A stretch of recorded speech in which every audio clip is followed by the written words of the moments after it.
Hi, good morning.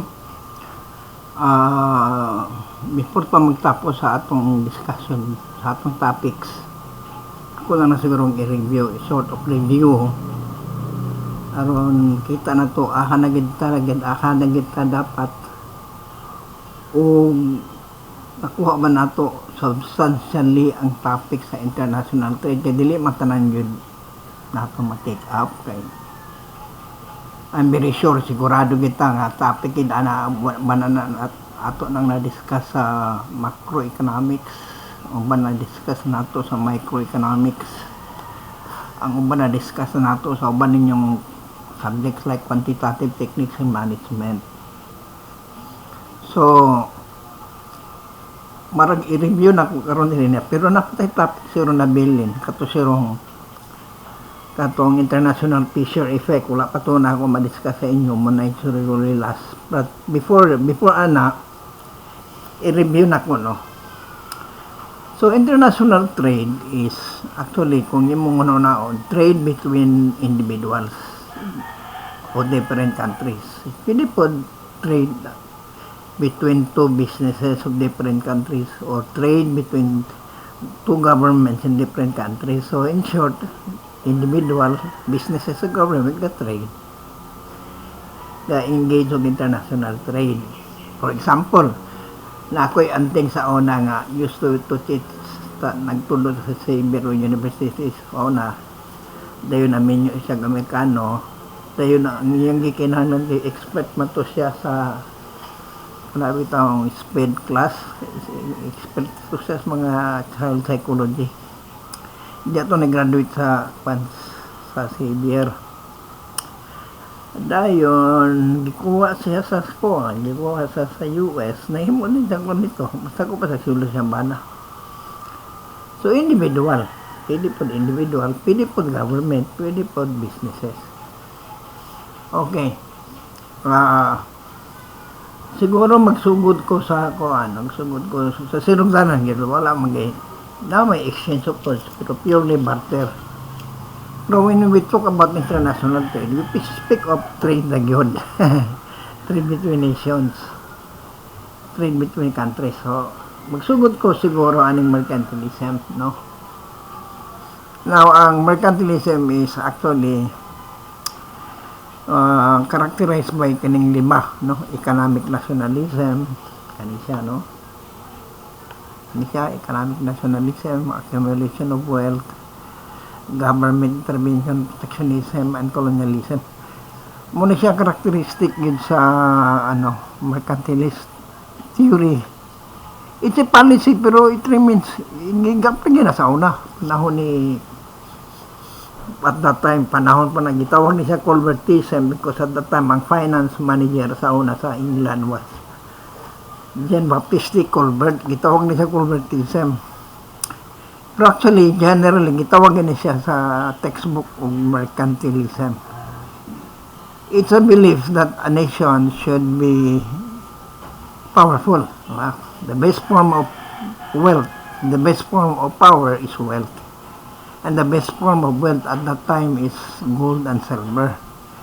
In other words, in order for a nation to become powerful nationally, it has to accumulate wealth. Mo din ang sugod ang colonialism. Nagsugod ang colonialism. Kolonyal ang Pilipinas, kolonyal man sa Spain. Dayon na ay government intervention nga ang gabuot ang gobyerno unsay maayo nga occupation sa tao at that time, military ba, colonist ba, or protectionist ba, dagang kayo. Anyway, mo ni siya ang characteristics. So, in order to accumulate wealth or in order to amass wealth or gold and silver, the nation must restrict what people can do to a living. Unlike today, gitawag free enterprise system. System wherein people are free to do whatever they want to do. So, dili na gabutang ka sa gobyerno doon ng government intervention. Protectionism dahil colonialism. And then, siguro nawala ang gawas lugar nga restrictive kaayo ang mercantilist uh, at this point in time nagkuan po ni siya nag-win out na yung mercantilist policy because of the difficulty of gaining popular support sa parliament. Kaya duhaman ang ganoan sa una. Ang gobyerno sa una is gimbutan sa crown sama sa Romanov Empire o sama sa Queen Elizabeth Empire na crown pero na parliament. So in order to gain popular support sa parliament na ginahinay kawala ang mercantilism, mapulihan ni siya og bag-ong nga economic idea. Muna itong idea rin sa free enterprise system. That is the time of Adam Smith and David Ricardo. No. So, kana siya ng mga presyo, no? Another is problems of monopoly. Familiar man siya mo itong tobacco monopoly sa Pilipinas nga under gituyo lang yun nga makuha ang tabako pa sa Pilipinas, paingon na sa Mexico, paingon na sa Spain, mawag sa Mexico. There is a problem of banditry, pangkuha sa bandit, pangawat sa mga bandit, mga kita sa Acapulco trade. Dayon, it's because it's a monopoly.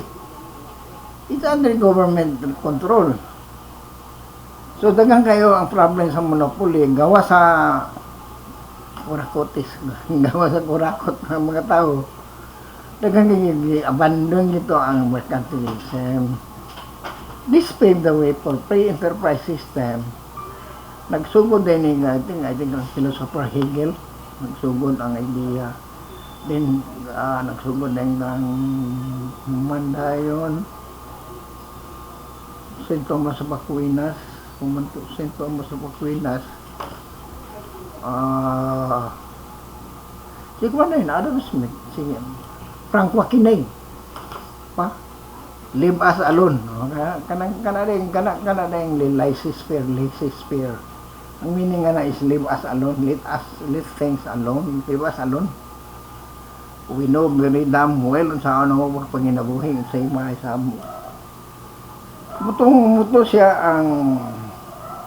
siya ang agenda at that time. Although mercantilist policy, hindi karon mercantilist policy mo gyapon ang gawtumanon sa mata mga country.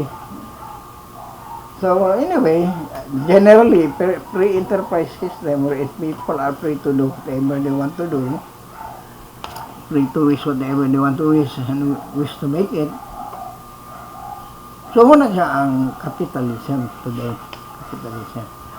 So, magsugod ta dayon kang Adam Smith. Adam Smith dayon di popular ni pag-ayo dayon ni David Ricardo katong comparative advantage. David Ricardo, no? Familiar mo na comparative advantage. People believe nga na comparative advantage. It will not work, pero people still believe na comparative advantage ang atong free trade karon. No, it's not, because this is a static model. Dagang kay sayop ani nga kuan, dagang i-violate sa kuan ni sa assumption, no assumption. So at any rate, si Adam Smith, si David Ricardo and the other writers na popularize din siya ang free enterprise system. Muna siyang free enterprise. When people are free to do whatever they want to do. Pero dako kaning istorya ba class kay ano? Ang Romanov Empire, Russia Empire, Prussia Empire, mga empire man tong Europe sa una. Pagkawatak-watak kan sa empire, abin mo sa problema. First World War, Second World War. I hope this is not the same thing that will happen in the Third World War. Mogi na siya. The First World War actually explained today. Kawatak mo, gusto gini lang yung diligid mo watak. Nawatak-watak mo agad. Bahin magin ang Europe, Balkan Sea, bahin na karon. Mogi po na itamo karon sa Russia. The same thing. And Kining nationalism, dako ni siya og kalimugitan dito sa mercantilism. Diha mo ginagsugod ang hilabot sa gobyerno, ang mercantilismo. So anyway, before we go to that aspect, ano sa takan David Ricardo? Unsa ang philosophy nila ani is actually kanang gitawag og invisible na honey, it's a metaphor, no?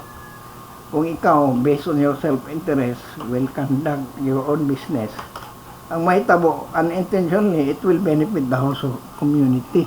Doon ay invisible na honey, it's a metaphor. Gigamit na ni Adam Smith nga doon ay marag invisible effect nga makakontribute ka sa nasud as whole. Metaphor, it can be a joke. It can be pure and simple joke.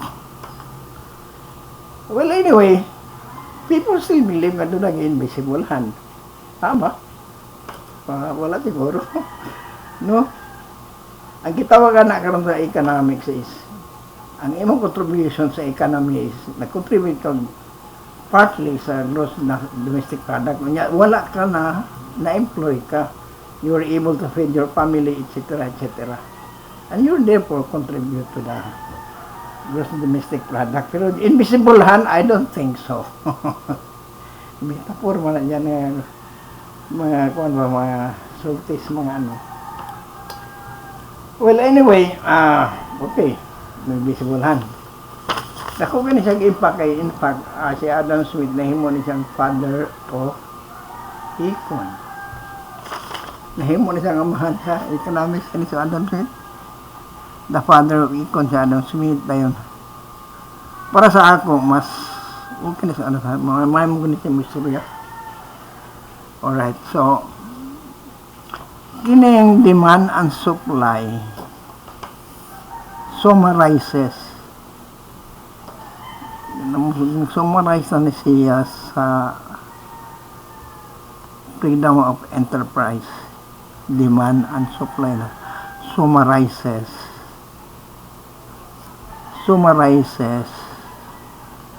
gisummarize na niya ang demand of ang classical kining Adam Smith, David Ricardo and the rest of other writers ang gitawagan ni classical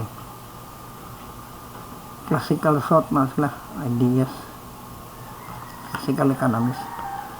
Until now, classical pa rin ang mga pagtuo sa tao. Pero, nabay colonialism karon wala na, no? Wala na. Nationalism na karon bisag gani ka ng Gaza, bisag kan Palestine versus Israel. Ang Israel nagtukod og airport sa Gaza. Suko yung mga Palestine yung tukod og gubat. Dini nagsugod ang nationalism. A country, a people, a culture, etc. Isaram niya yung sami ka commercial unit, etc. etc. Therefore, we are stronger. Wealth is power. Muna siyang mercantilism. In order for a nation to become wealthy, it must possess wealth. And therefore, colonialism, protectionism, government intervention, wala kayo kan ang kasagaran revolution din naman nagsugod sa mercantilism, mga Habsburg, katong rebellion against the Habsburg family, mga farmers kay waway nada ang occupation sa farming at this time. Alright, dayon tukod mga nasunan ng mercantilism sugod na rin din mga bagong na theory. Okay, kung isigutan bagong na theory sa international trade, isaan is, well, ang mercantilism mismo is a theory, pati ni ang comparative advantage of free enterprise system theory man na siya. Dayon modern na gikayo kaning kang scare Poland theory. Ako na nang discuss sa inyo pero you better review this. I might include this in yung final, no? Pero wala na nagamit ang scare. May na paminaw pero pangit. Kung tinood unsa ka kung unsay abundant nga resources sa inyo, mo na mo i-trade kay barato. Mo na nahitabo sa kinsay dagang supply sa petroleum, di ba? Saudi ang sikat.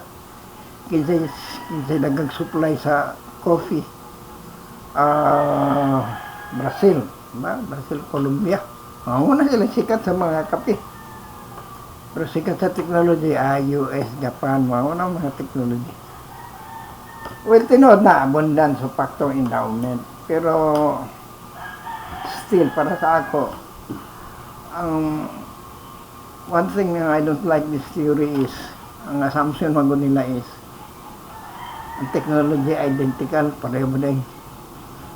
Ang mga nasud daw sa tibuok kalibutan, doon ay equal access sa technology, which is the same. Technology, the same naman. Doon na sila access internationally of the same, the same technology. That is one thing, no? Kanang assumption is, oh no, dili. Tanaw ni mo karong high-tech o dili. High-tech ka country. May bawaan ni mga dili equal ang access sa technology, di ba? Then another theory, tagaanta mo tayo man mag-review ani. Product cycle theory. So kung ang product cycle gapasaka pang produkto, sikat kayo maabot sa iyang maturity stage. O niya magkataon mga ma-standardize development sa loyalty. Brand loyalty. Muna na siyang i-adapt sa international trade. You know? Ito okay sa kuha ng product cycle theory kaya medyo mahugin siya yun kada produkto di ba na ay cycle dahil yung country similarity theory country kung ano pareha og income per capita mas tendency nila mag-trade sila kay pareha man sila og kahintang no dili sa pian dili pobre mag-trade kung dili pulos mga pareha og income per capita. And then, pareho na ko na sila o benefits when it comes to manufactured goods. So, country similarity theory, this is more or less, para sa ako, mas applicable kay Hicksker-Owen, no? Product life cycle theory, country similarity theory. And global national strategic rivalry. No, depende sa strategy sa company. For example, ang strategy sa Pepsi-Cola o Coca-Cola nga nung hindi maganda sila naabay counterpart sa Coca-Cola, wala na, dagang kayo kung sila na, pero nitindo ba sila, no?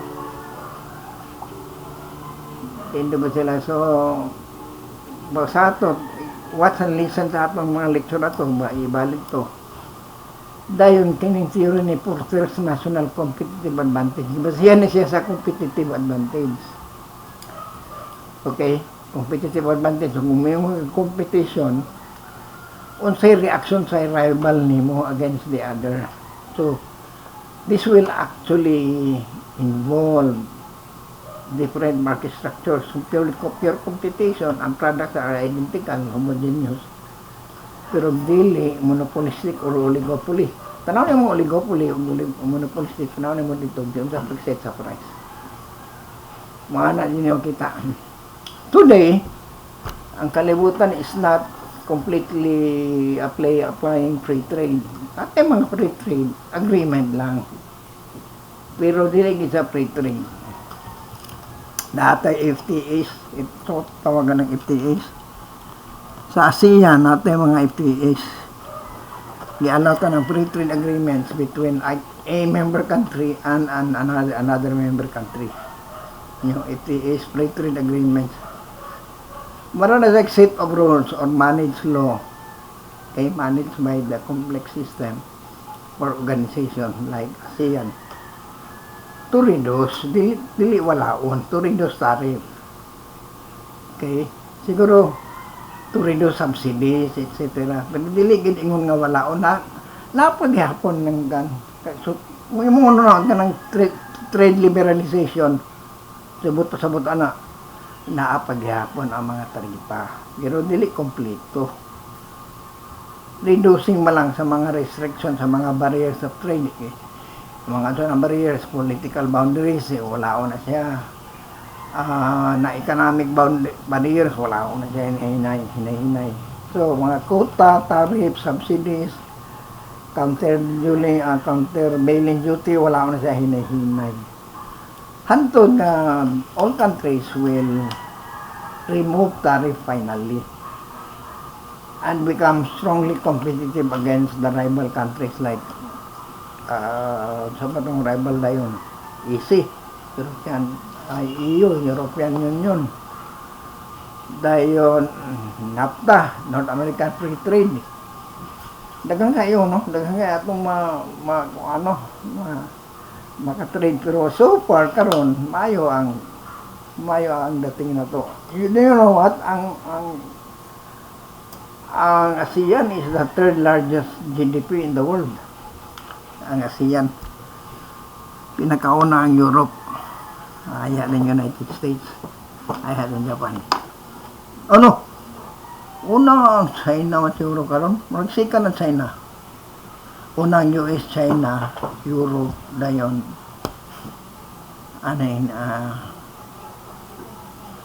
Pilipinas is more on kanta. We are trading with United States, no? So, daghang kay criticism sa free trade, no? Daghang kay criticism na mabasa man ninyo na sa mga textbooks no? Sa mga criticism sa free trade. Free trade policy sometimes it will harm local jobs. No, makadaot sa mga local jobs. Ang labas, failure ang mga local companies. Dahil mo cause din sa other effect like environmental damage, etc. etc. Now, sa US karon lagi free trade, lagi pa na sila protectionist policy. Sila free trade agreements, yes. Dapat sila protectionist measures. Sa China, samot. China has an accelerated economic opening of the world today. Pero, China, remember, ang ilang exchange rate is fixed. So, ang imong China o unsa man sa kwarta sa China yuan in exchange rate. So, fixed gina. For how many years? Fixed gina, dili na sa ga-float according to the need of the market. Depende na sa. It's because China has plenty of gold. Okay. Ang Russia food complex ng Russia pero na sila pero labaw pa na sila nga participate og mga kwan like WTO, World Trade Organization, paano man na sila. So, walay countries karon madako magamay na free trade. Pulos gitawag nimo na mga free trade agreements, doon na po protectionism. So, balikon ako, kanang word nga trade liberalization, doesn't mean nga wala trade barrier. Naaga hapon. Isa na is tariff. Kaya po ba mga taripa, mga duty, mga kuta na paghapon na siya. So, in short, we think regionally, pero we conduct business internationally, globally. So, think local, act nas global. Maging ang dating una, think global, act local. Muna ko sa mga government offices. Muna sa nimo ang local, ay ang global. Think global, act local. Pareho nga siguro, no? So, munang mga platform karon. So, I hope nakahatag ko sa inyo gamayng idea dayon international fisher effect will be conducted siguro next meeting na to. Thank you very much.